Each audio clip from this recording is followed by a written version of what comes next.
वैद्य जी कहने लगे विष को कोई सूंघ ले और सूंघते ही मर जाएगा।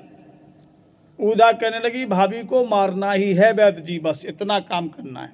आप जो चाहेंगे उतना आपको दक्षिणा मिलेगा, उतना इनाम मिलेगा।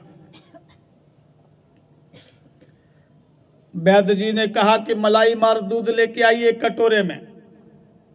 एक बाटली में मलाई मार दूध लेके आई उधा। मलाई समझते ना, दूध में मलाई। शक्कर डाला, वैद्य जी ने विष मिलाया। विष मिला करके घोल करके कहा, बोलना मीरा से कि ठाकुर जी का प्रसाद है। क्या? ठाकुर का प्रसाद है, वृंदावन से आया है, मथुरा से, पी लो उसको। वैद्य जी जाकर के ले जाते हैं। वैद्य जी मीरा के पास पहुंचे। मीरा, ये तुम्हारे ठाकुर जी का प्रसाद श्री धाम वृंदावन धाम से आया है, आप इसको पी लीजिए। उदा देख रही है, सास भी देख रही है, ननद भी देख रही है। मीरा जो भी वस्तु खाया करती थी या पिया करती थी, आपके यहाँ तो पीने को खाना बोलते ना, जल खाबो हैं, जल खाबो, चाय खाबो हैं, उधर मथुरा में पीना बोलते हैं, ब्रज में। तो विष को पिलाना चाहती थी सास भी ननद भी कि मीरा पी ले। तो मीरा पहले ठाकुर जी के सामने रखती थी जो भी वस्तु हुआ करती थी। कहते हैं प्रसाद। प्रसाद क्या बुलाए, प्रसाद किसको कहते हैं? तो मैं निवेदित भोजन करही प्रभु प्रसाद पटभूषण धरही। जो वस्तु ठाकुर जी को अर्पित करके ग्रहण की जाती है वो इनका प्रसाद बन जाता है। ठाकुर जी को अर्पित करके, ठाकुर जी आंखों से खाते हैं, इनकी नजर पड़ जाती है, वो प्रसाद बन जाता है।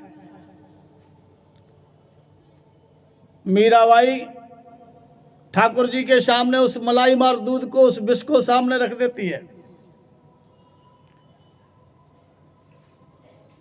प्रसाद, प्रसाद का मतलब यानी प्रभु, सामान्य साक्षात, दामाने दर्शन, प्रभु का साक्षात दर्शन, प्रसाद। मीराबाई उस प्रसाद के अंदर प्रभु का साक्षात दर्शन कर रही है। ठाकुर जी ने विष को खींच लिया बंसी लगा करके आंखों से, और मीराबाई दूध को पी जाती है, कटोरा खाली कर देती है। मीरा नहीं मरी।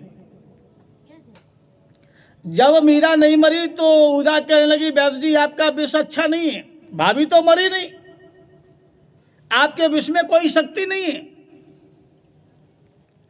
वैद्य जी ने थोड़ा पानी डाला उस कटोरे में, ऐसे हिलाया, कहा किसी कुत्ते को पिला दो, कुत्ता मर जाएगा।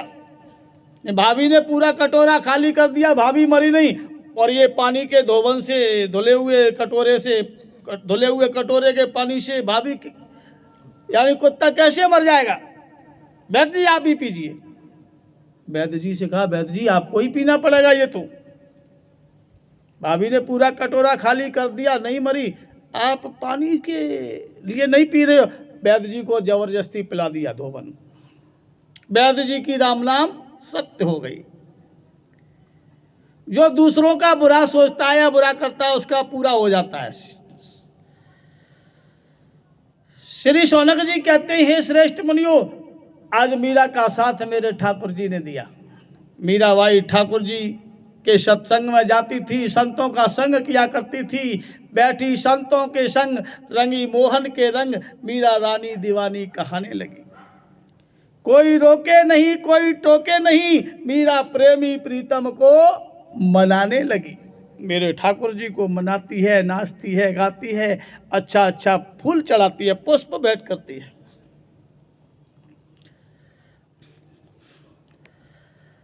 राणा ने विष दिया मानो अमृत पिया, मीरा सागर में सरता समाने लगी, जैसे आपके गंगा सागर में गंगा जी, सभी नदियां, सभी तीर्थ समा जाते हैं, इसी प्रकार मेरे ठाकुर जी में मीरा समा जा रही है, परम आनंद की अनुभूति कर रही है जिसका बखान नहीं किया जा सकता।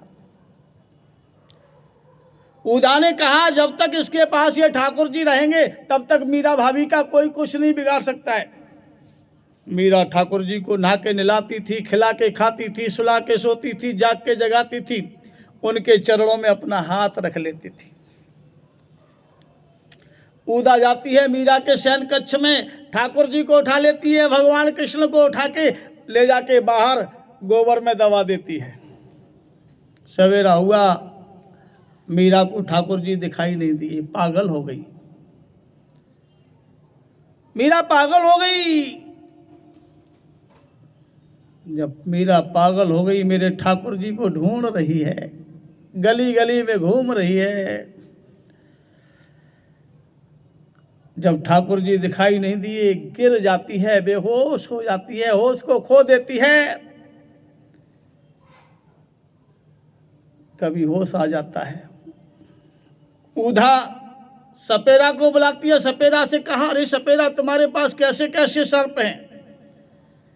सपेरा साधु का वेश धारण करता है, पगड़ी बांधता है, बीन बजाता है, कहता है मेरे पास वो सर्प है, दूर्वा के ऊपर निकल जाए तो दूर्वा घास जल जाए, फुसकार मार दे तो शरीर फट जाए।